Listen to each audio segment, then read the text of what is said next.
चलिए अब शुरू करते हैं।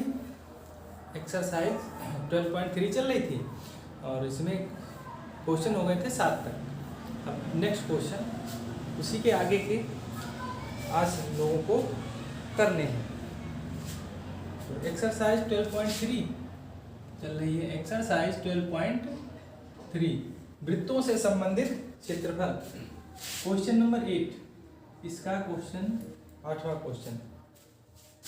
इसके 8वें क्वेश्चन में दौड़ने का एक पथ दिया गया है, चित्र बना है, उसमें एक दौड़ने का पथ दर्शाती है जिसके बाएं तथा दाएं सिरे अर्धवृत्ताकार हैं। जिसके बाएं तथा दाएं सिरे अर्धवृत्ताकार हैं। अगर इसका डायग्राम समझ गए तब कोई दिक्कत नहीं होगी इसको सॉल्व करने में। इसका चित्र समझना है इस प्रकार से, ये है और इस प्रकार से इधर ये, और इसके दाएं और बाएं सिरे अर्धवृत्ताकार हैं। दोनों आंतरिक समांतर रेखाखंडों के बीच की दूरी 60 मीटर है।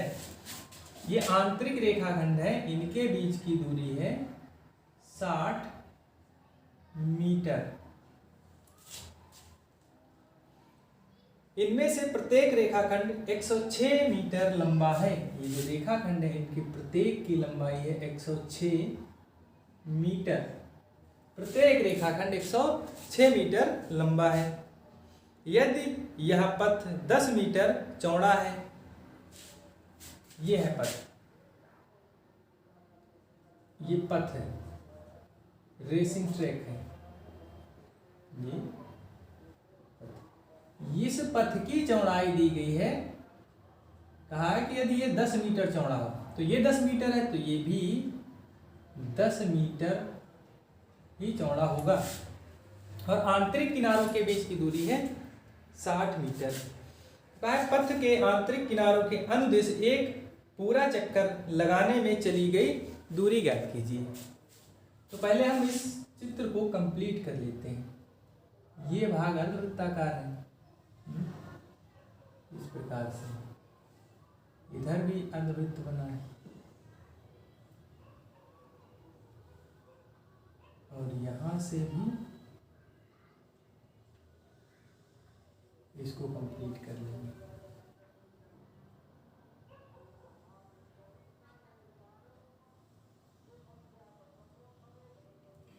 ये अर्धवृत्ताकार भाग यानी दोनों तरफ से। अब इसमें एक चीज समझो कि ये वाला ट्रैक जो है, ये वाला इस प्रकार से है, इसी प्रकार से है, तो ये एक आयत के रूप का है, ये आयत के रूप का है। तो ये दोनों भाग आयत के रूप के हैं और ये वाला अर्धवृत्ताकार है। तो ये वाली दूरी, ये दूरी आंतरिक किनारों के बीच की दूरी है। अगर ये 60 है तो ये भी 60 मीटर ही होगी। इधर 10 है तो ये भी 10 होगी और ये भी 10 होगी। तो नंबर 1 में पूछा गया है पथ के आंतरिक किनारों के अनुदिश एक पूरा चक्कर लगाने में चली गई दूरी। आंतरिक किनारों के अनुदिश, बाह्य किनारों के अनुदिश नहीं, सिर्फ आंतरिक किनारों के अनुदिश। कोई यहां से शुरू करता है इस पॉइंट से और इस पर ऐसे ऐसे चलता जाता है, तो ये बताना है कि उसके द्वारा चली गई दूरी। तो यहां से यहां तक देखो, ये एक सीधी रेखा, ये लंबाई 106 है, 106 ये वाली है और 106 मीटर ये वाली। तो ये तो हमें पता हो गई। उसके बाद ये वाला किनारा बच गया और इधर से ये वाला किनारा, तो ये तो हमें पता है। अगर हमें ये और ये दोनों पता हो जाए तो हमें पता चल जाएगा कि आंतरिक किनारों के अनुदेश कितनी दूरी चली गई है। तो चलिए अब इसको हल करते हैं। तो देखिए ये अर्धवृत्ताकार भाग, ये अर्धवृत्ताकार भाग क्वेश्चन में कहा गया है। अगर ये अर्धवृत्ताकार है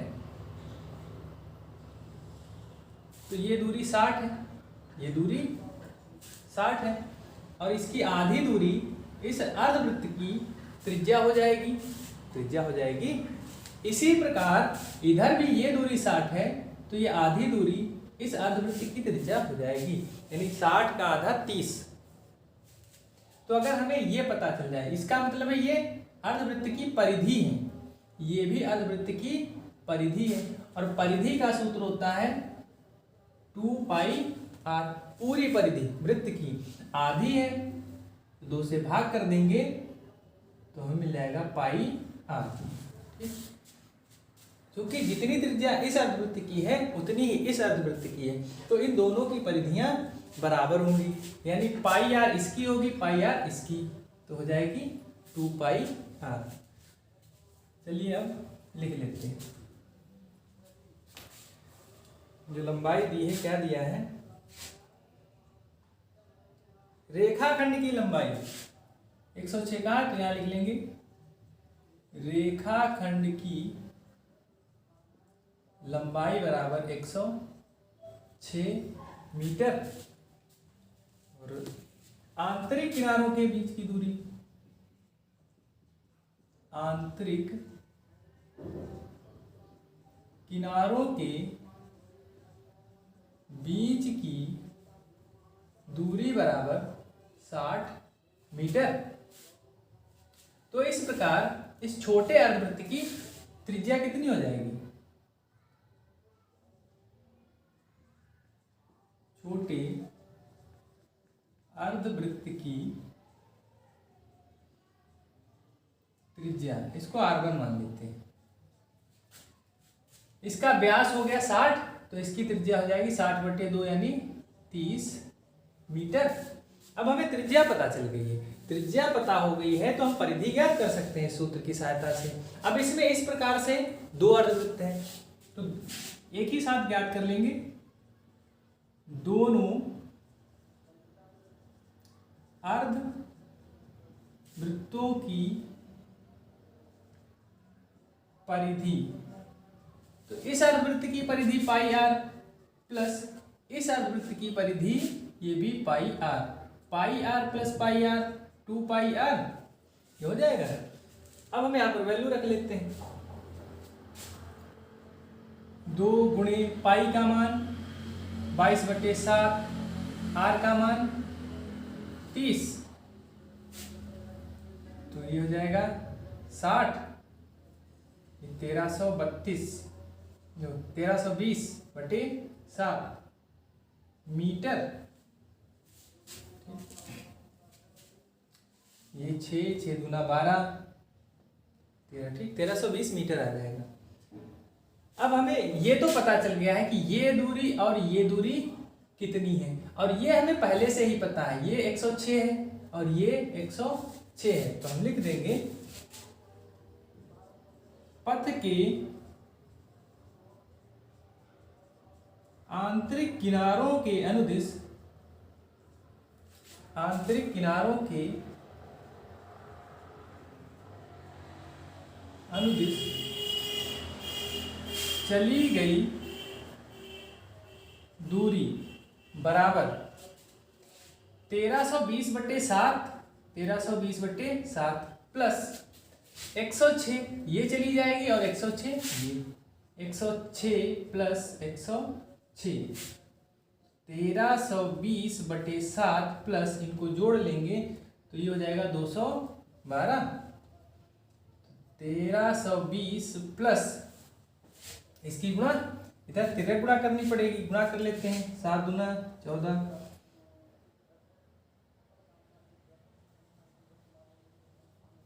1484/7, इसको हल कर लेते हैं, यानी अब इसको जोड़ना पड़ेगा, ये हो जाएगा 4, 8 2 10, 4 3 7 और 1 8, 1 और 1 2, 2804/7 मीटर, यानी इतनी दूरी पथ के आंतरिक किनारों के अंदर चली गई है।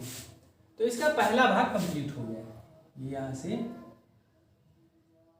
पहला भाग यहाँ से, क्योंकि इसकी जरूरत तो आगे भी पड़ेगी। अब हम इसका दूसरा भाग भी कैलकुलेट करेंगे। दूसरे भाग में ये कहा गया है कि इस पथ का क्षेत्रफल बताओ। ये जो पथ है, इस पथ का हमें एरिया बताना है। तो एरिया कैसे बताएंगे? ये पथ और इधर भी पथ है। तो अभी हम बता चुके हैं कि ये वाला भाग यहां से देखिए, यहां से ये एक आयत के रूप का है, ये वाला भाग, ये भी भाग एक आयत के ही रूप का है। तो आयत का क्षेत्रफल हम आसानी से ज्ञात कर सकते हैं लंबाई गुणे चौड़ाई लगा करके, क्योंकि इसकी लंबाई 106 मीटर है और इसकी चौड़ाई 10 मीटर है। तो इसका एरिया मिल जाएगा, जितना इसका होगा उतना ही इस वाले आयत का होगा। तो आयत का एरिया आसानी से मिल जाएगा। लेकिन अब हमें ज्ञात करना होगा कि जो एरिया इन दो अर्धवृत्तों से घिरा है, इसका क्षेत्रफल, इसका कैसे ज्ञात करेंगे? पहले हम ज्ञात करेंगे इस छोटे अर्धवृत्त का क्षेत्रफल, फिर ज्ञात करेंगे इस बड़े अर्धवृत्त का क्षेत्रफल, और बड़े वाले में से छोटे को इसको माइनस कर देंगे तो हमें ये वाला मिल जाएगा। तो इसको मिटा देते हैं, स्क्रीनशॉट लेकर के नोट कर लीजिए।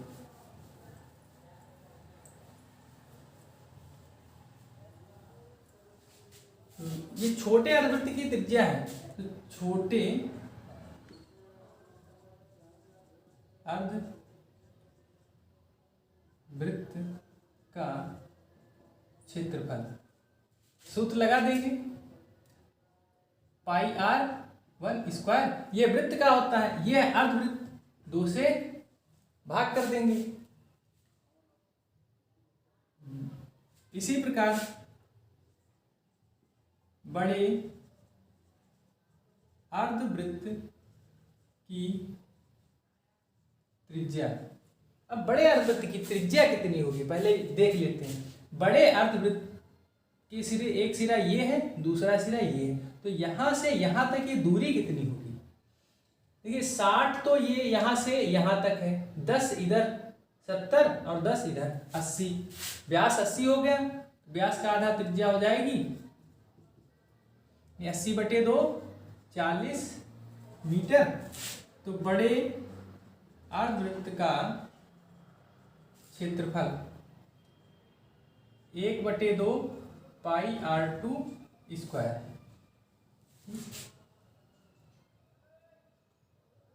तो इनसे जो क्षेत्रफल घिरा है उसका क्षेत्रफल दोनों से, दोनों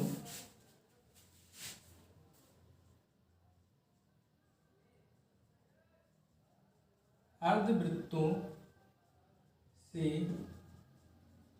घिरा क्षेत्रफल। इधर का भी एक ही साथ कैलकुलेट कर लेते हैं। यहां लिख देंगे दोनों ओर के, दोनों अर्धवृत्तों से घिरा क्षेत्रफल।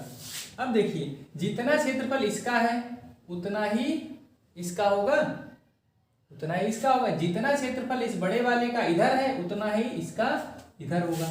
तो इधर हमने 1 का ज्ञात किया है, इसी प्रकार किए हैं 2, तो इसमें हम 2 से गुणा कर देंगे, 2 पाई r1 स्क्वायर और बटे में 2। 1 मिनट, बड़े वाले को पहले लिख लेते हैं। बड़े वाले का है 1/2 पाई r2 स्क्वायर। ये 1 बड़े वाले का है और है कितने 2, तो इसमें 2 से गुणा कर लेंगे, माइनस कर देंगे इस छोटे वाले का। तो ये छोटे वाले कितने हैं 2, ये है 1 का, इसमें 2 से गुणा कर लेते हैं, ये हो गया दोनों का। इस प्रकार से हमें मिल जाएगा।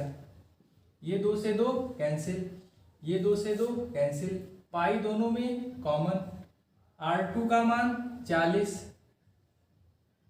का स्क्वायर माइनस r1 का मान 30, ये हो जाएगा 30 स्क्वायर।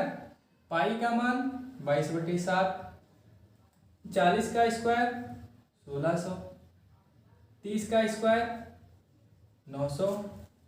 तो ये 22/7, 1600 से 900 घटाएंगे कितना आएगा 700। तो ये 700, 7 से 700 कैंसिल तो 100, ये हो जाएगा 2200 मीटर स्क्वायर, 2200 लिखना है। 2200 मीटर स्क्वायर, यानी 2200 मीटर स्क्वायर। अब हमें ये एरिया मिल चुका है, ये वाला एरिया मिल चुका है। अब हम ज्ञात करेंगे इस आयत का और इस आयत का क्षेत्रफल। तो यहाँ पर लिखेंगे आयताकार पथों का क्षेत्रफल। इधर दिख रहा है, इधर तक।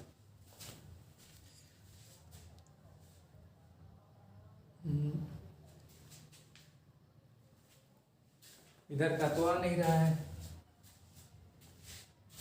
चलिए ऊपर से मिटा देते हैं, इसको नोट कर लीजिए, ठीक है। वीडियो को पॉज करके या स्क्रीनशॉट ले लीजिए। अब हम ज्ञात करेंगे दोनों आयताकार पथों का क्षेत्रफल बराबर, इसकी लंबाई 106, चौड़ाई 10, क्षेत्रफल होता है लंबाई गुणे चौड़ाई, 106 गुणे 10। लेकिन ये पथ कितने हैं? 2, एक इधर है और एक इधर, तो इसमें दोनों के लिए 2 से गुणा की जाएगी। गुणा कर लेते हैं, 6 दूना 12, 2 एकम 2, 2120 मीटर स्क्वायर। तो ये एरिया हो गया है आयताकार पथों का, और ये एरिया है इन वृत्ताकार पथों का। तो पूरे पथ का क्षेत्रफल, पथ का क्षेत्रफल बराबर, दोनों क्षेत्रफलों को जोड़ लेंगे। ये 2200 प्लस 2120, 0 2 3 4 मीटर स्क्वायर, यही आंसर हो गया। तो इस प्रकार हमें इस आयताकार पथ का क्षेत्रफल मिल गया है। ठीक, तो ये क्वेश्चन नंबर 8 कंप्लीट हो चुका है। अब बढ़ते हैं नेक्स्ट क्वेश्चन की ओर। Question number 9। क्वेश्चन नंबर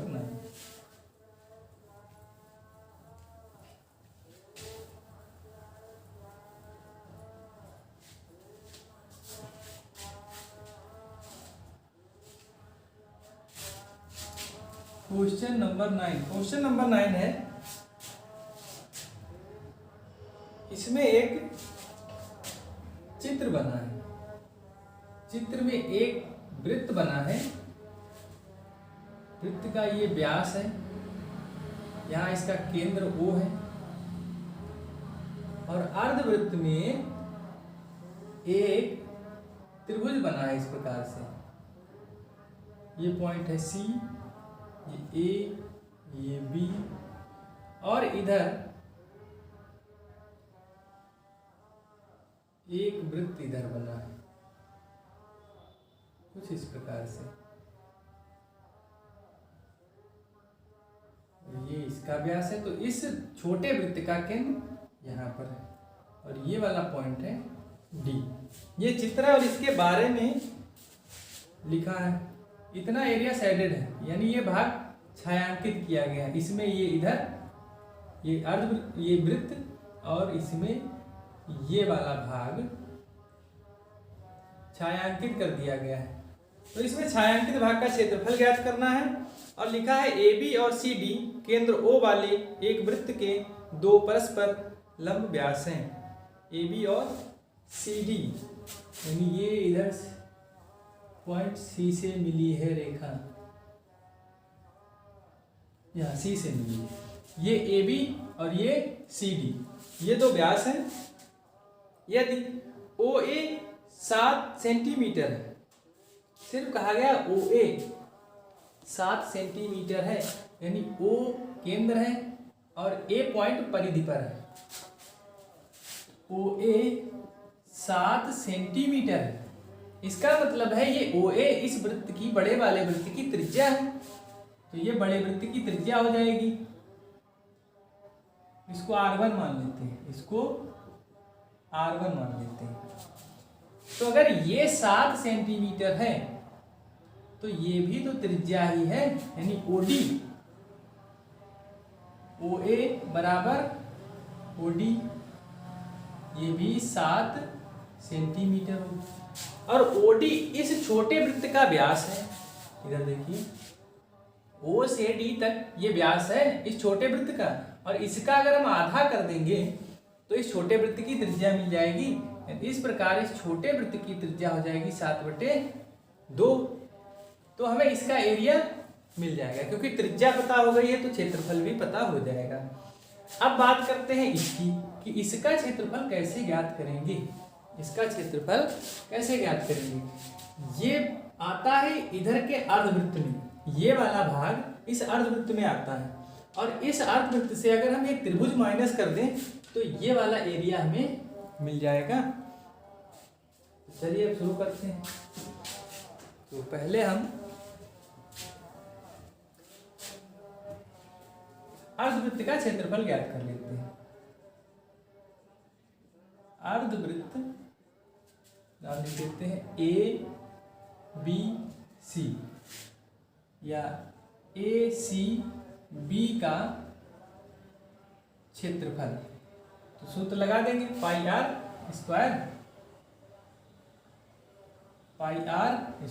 लेकिन ये अर्धवृत्त है तो लगाएंगे सूत्र 1/2 पाई आर स्क्वायर। तो मान रख लेते हैं 1/2, पाई का मान 22/7 और आर का मान दिया है इसमें 7। तो इस की त्रिज्या है 7, 7 × 7 कैंसिल। 11 × 7 = 77 centimetre square. ये अर्धवृत्त का क्षेत्रफल आ गया। अब हम ज्ञात कर लेते हैं त्रिभुज का क्षेत्रफल। त्रिभुज का क्षेत्रफल कैसे ज्ञात करेंगे? देखिए, त्रिभुज ए बी सी में, एबीसी में ए बी कितनी हो जाएगी? ए बी, ये इसका आधार हो गया, ये इधर 7 है, त्रिज्या 7 है, ये भी 7 होगी, त्रिज्या ही है। तो ए बी हो जाएगी 7 + 7 = 14 सेंटीमीटर। और इधर आ जाओ, ओ से सी तक, ये भी तो त्रिज्या है, तो ओ सी 7 सेंटीमीटर, क्योंकि इस वृत्त की त्रिज्या, इस वाले वृत्त की त्रिज्या 7 सेंटीमीटर है। तो त्रिभुज के क्षेत्रफल का सूत्र लगा देंगे, एरिया ऑफ ट्रायंगल ABC 1/2 आधार। अब ये आधार हो जाएगा इसका 14 × ऊंचाई 7, 2 × 7 = 14, 7 × 7 = 49 सेंटीमीटर स्क्वायर। तो इस प्रकार हमें इस त्रिभुज का क्षेत्रफल मिल गया है। अब ज्ञात कर लेते हैं इस भाग का क्षेत्रफल, यानी इस छोटे वृत्त का क्षेत्रफल। तो छोटे वृत्त की त्रिज्या, छोटे वृत्त की त्रिज्या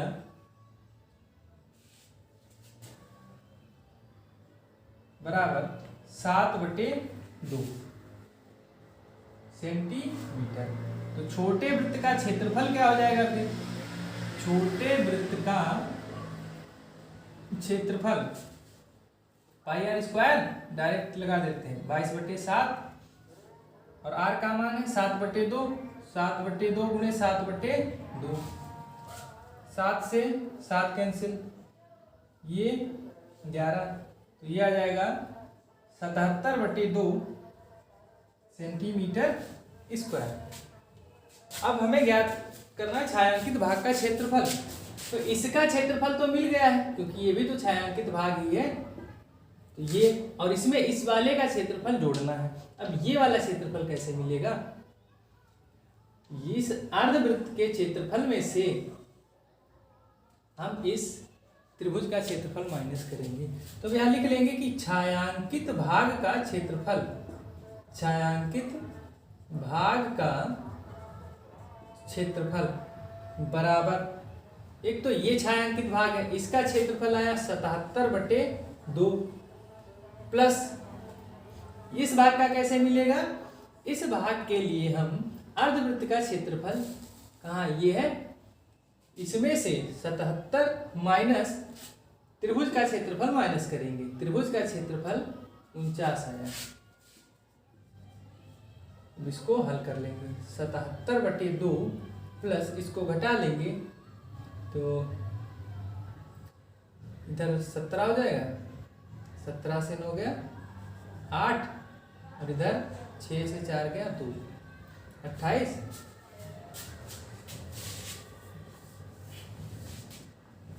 अब इसकी तिर्यक गुणा कर लेते हैं। ये 77 प्लस तिर्यक गुणा करेंगे, 8 दूना 16, 2 दूना 4 और 1 5, नीचे दिख रहा होगा। अब इनको जोड़ लेंगे, 7 6 13, 7 5 12 और 1 13।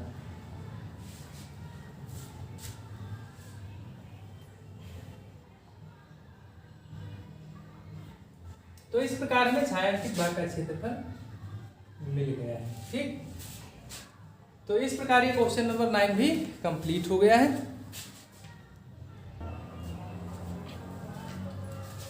तो ये क्वेश्चन कंप्लीट हो गया। अब इसको मिटा देते हैं। अब बढ़ते हैं नेक्स्ट क्वेश्चन की ओर। ओके, इस एक्सरसाइज के क्वेश्चन को समझ, इसमें नीचे आ रहा है, ये आ रहा है।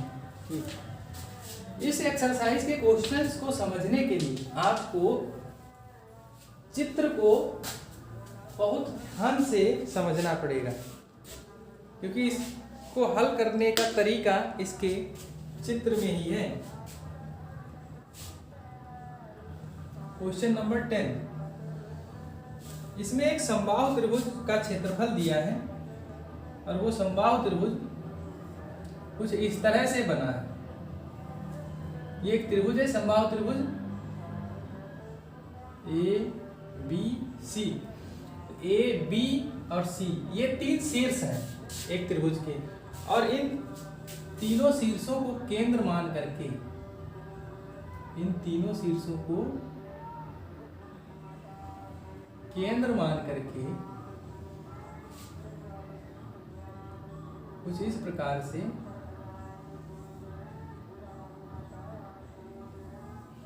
वृत्त खींचे गए। ये तो बड़ा ही गड़बड़ बन गया है।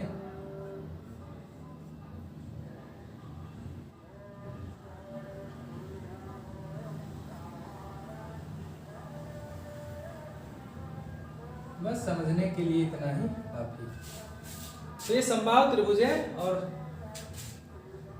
त्रिभुज ए बी सी का क्षेत्रफल दिया है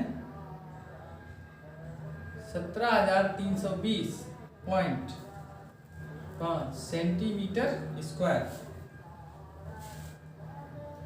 छायांकित भाग का क्षेत्रफल ज्ञात करना है और इसमें पाई का मान 3.14 लेना है और अंडर रूट 3 का मान दिया है 1.73205।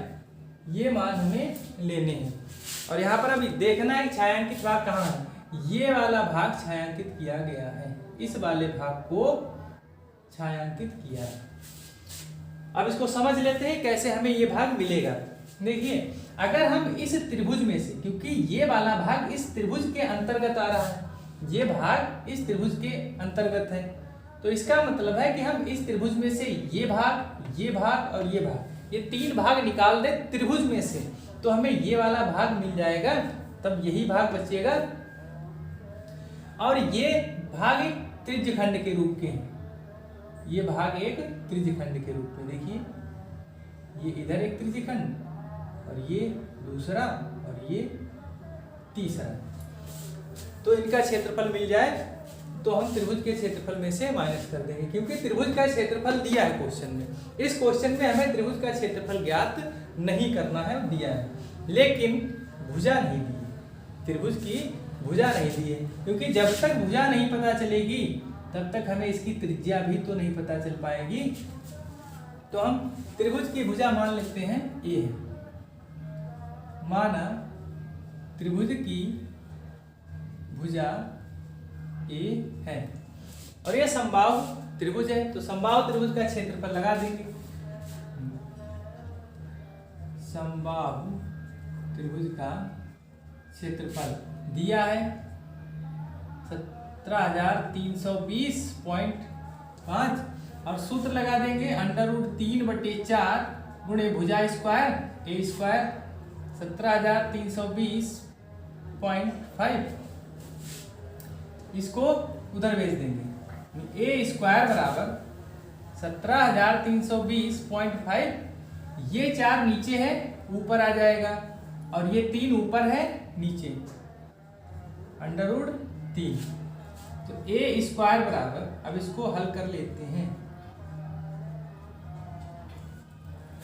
कैसे हल होगा?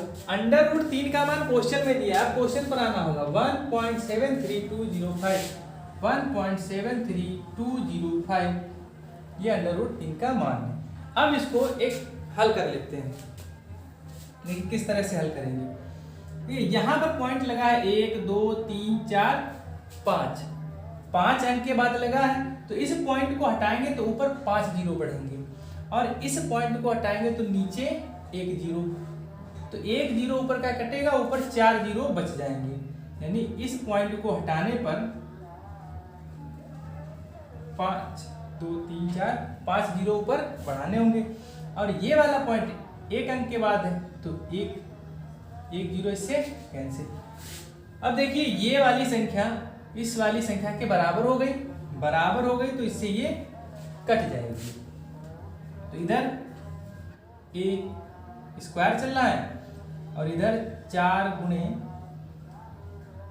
10,000 है, स्क्वायर हटाएंगे तो इधर √, तो ए बराबर 4 से 2 बाहर आएगा, 10,000 से 100 बाहर आ जाएगा, यानी ए का मान आ जाएगा 200 सेंटीमीटर।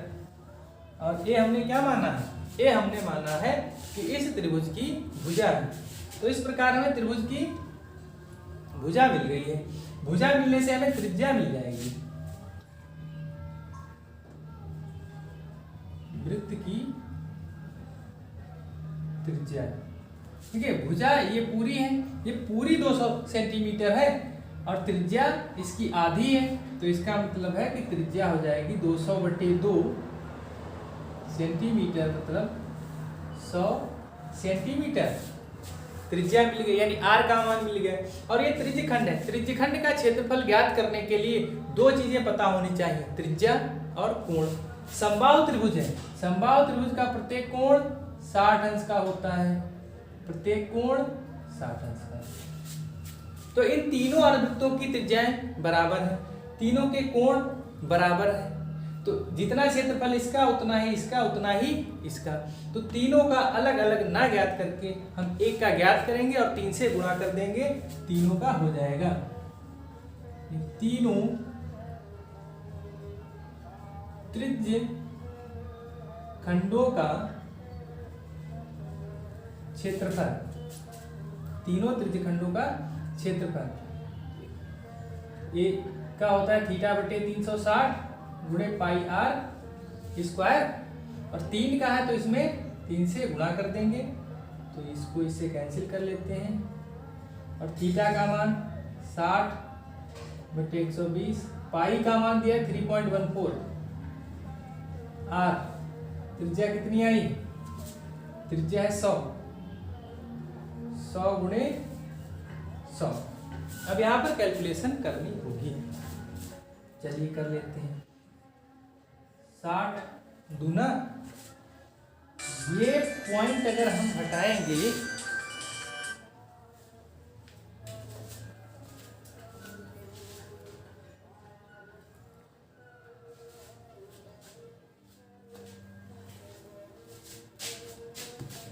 अगर हम इस पॉइंट को हटाएंगे तो नीचे हमें 100 बढ़ाना पड़ेगा, तो ये 100 इस 100 से कैंसिल हो जाएगा। तब इजी कैलकुलेशन करनी है हमें। ऊपर बच गया 314 गुणे 100/2, 2 से इसको कैंसिल कर देते हैं, 2 1 कम 2, 2 पंजे 10, 2 सत्ते 14, यानी 157, और 100 से गुणा करेंगे तो ये 15,700 सेंटीमीटर स्क्वायर। तो इस प्रकार हमें इन तीनों त्रिज्यखंडों का क्षेत्रफल मिल गया है। अब छायांकित भाग का क्षेत्रफल कैसे ज्ञात करेंगे? बता चुके हैं कि इस त्रिभुज के क्षेत्रफल में से इन तीनों त्रिज्यखंडों का क्षेत्रफल माइनस करना होगा। त्रिभुज का क्षेत्रफल दिया है, चलिए इधर मिटा करके इसको कर देते हैं।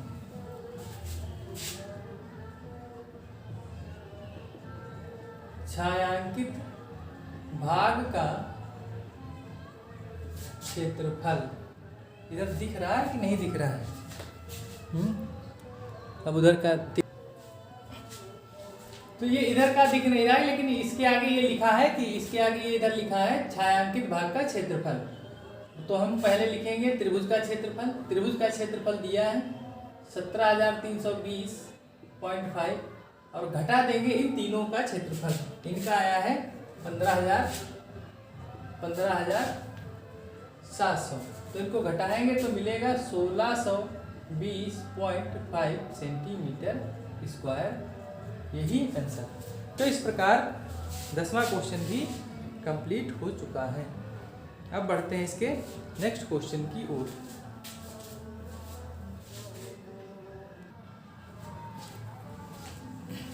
तो ये कंप्लीट हो गया है। अब बढ़ते हैं नेक्स्ट क्वेश्चन की ओर, इसको मिटा देते हैं।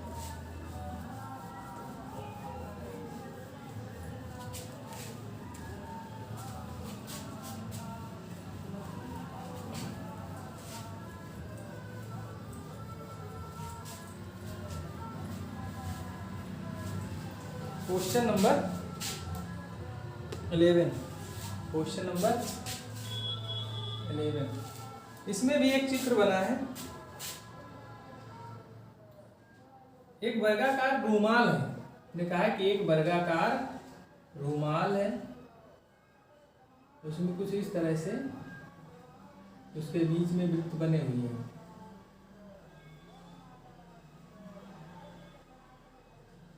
ये रूमाल में इस तरह के डिजाइन बने हुए हैं।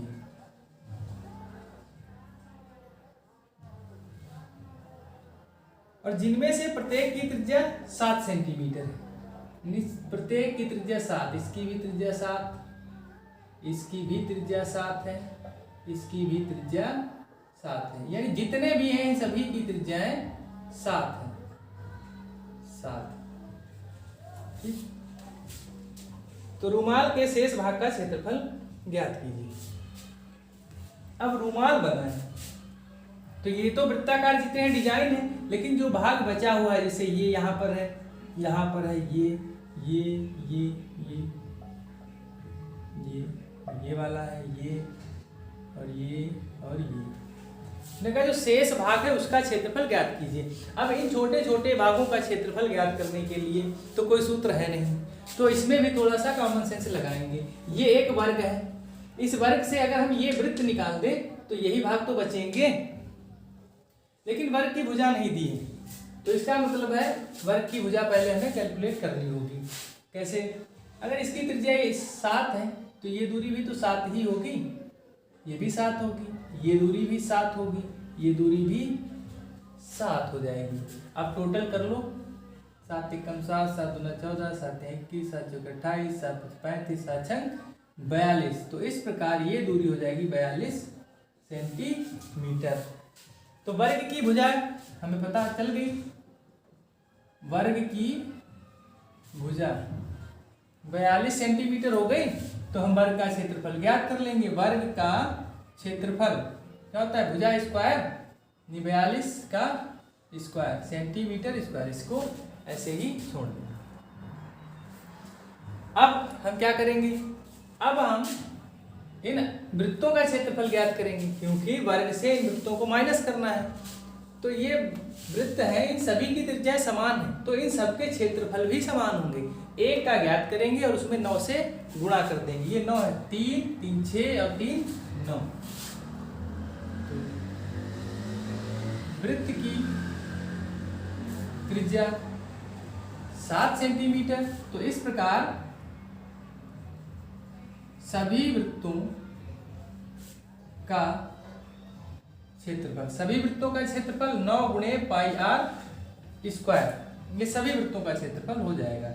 9 गुणे पाई का मान 22/7 आर 7 सेंटीमीटर, तो 7 गुणे 7, एक 7 से 7 कैंसिल, इसकी गुणा कर लेंगे 198 गुणे 7, 9 दूना 18, 9 दूना 18 और 1 19। अब इसकी गुणा कर लेते हैं,